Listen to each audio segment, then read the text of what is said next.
বন্ধুরা, দেখতে পাচ্ছেন আমার সামনে এটি একটা রেড কিং পেয়ারা গাছ, যা আমি 20 দিন পূর্বে লাগিয়েছি। তো বন্ধুরা, আমার এটি একটা গ্রাফটিং গাছ।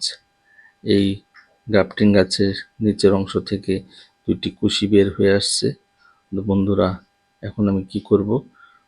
তো আমি এই ভিডিওটি বানিয়েছি যিনারা গ্রাফটিং গাছ টবে বা মাটিতে রোপণ করেন, তেনাদের উদ্দেশ্যে। সম্পূর্ণ ভিডিওটি দেখে নিন, তাহলে বুঝতে পারবেন।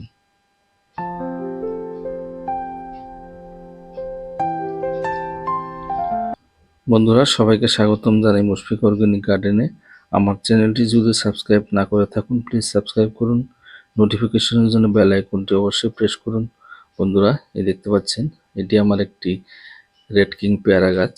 20 দিন পূর্বে আমি লাগিয়েছিলাম। গাছটি অনেক সুন্দর হয়ে উঠেছে। আর দেখতে পাচ্ছেন এটি আমার গ্রাফটিংয়ের ডাল, আর নিচের অংশটি এলা ডাল বা এলা গাছ, লোকাল ভ্যারাইটির গাছ। তো বন্ধুরা, এই নিচের অংশ থেকে দুইটি কুশি বের হয়ে আসছে।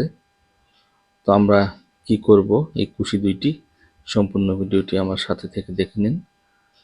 তো বন্ধুরা, এলাডাল হলো বা এই নিচের অংশটি হলো একটি লোকাল ভ্যারাইটির গাছ, যা সায়নের মাধ্যমে গ্রাফটিং করা হয়। আর উপরের ডালটি যে কোনো একটা থাই ভ্যারাইটি বা যে কোনো একটা ভ্যারাইটির ডাল নিয়ে সায়ন নিয়ে একটি গ্রাফটিং করেছে।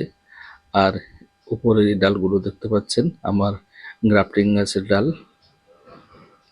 এগুলো থেকে আমাদের গাছপালা বৃদ্ধি পাবে।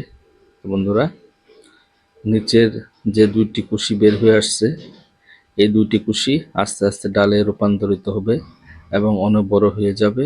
তারপর এই আমার গ্রাফটিং গাছটাকে আর বাড়তে দিবে না। সেই লোকাল ভ্যারাইটির ডালপালা ছড়িয়ে আমার সেই গাছটি বেড়ে যাবে। তখন আমরা আর ফুল ফল ভালো পাবো না, যেটি আশা করি গ্রাফটিং গাছ নিয়ে এসেছি, সেই গ্রাফটিং গাছের আর আমরা ফুল ফল পাবো না। তো বন্ধুরা, আমাদের করণীয় কি এখন আজকে দেখে নিন। তো বন্ধুরা, এই কুশি দুটো আস্তে আস্তে ডালে রূপান্তরিত হবে। সেই কুশি দুটোকে আমরা ছিঁড়ে ফেলবো। বন্ধুরা, দেখতে পাচ্ছেন আমি ছিঁড়ে ফেললাম। আমার হাতে সেই কুশিটি রয়েছে। তো এইভাবে আরেকটি কুশি যে রয়েছে, ওই কুশিটিও আমি ছিঁড়ে ফেলবো। তো বন্ধুরা, এইভাবে আপনারাও আপনাদের যে সমস্ত গ্রাফটিং গাছ রোপণ করেন টবে বা মাটিতে, সেই সমস্ত গাছ চেক করে দেখবেন যেন গ্রাফটিংয়ের নিচের অংশ থেকে কোনো কুশি বের হয়ে ডালপালায় পরিণত হতে না পারে। কারণ সেটিকে যদি আপনারা বাড়তে দেন, তাহলে আপনাদের গ্রাফটিং গাছ বৃদ্ধি পাবে না, কারণ লোকাল ভ্যারাইটির গাছ তখন হয়ে যাবে। তো লোকাল ভ্যারাইটির গাছ নিয়ে আমাদের কোনো লাভ নেই।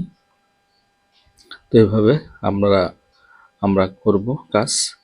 তো ভিডিওটি কেমন লাগলো জানাবেন। সবাইকে ধন্যবাদ।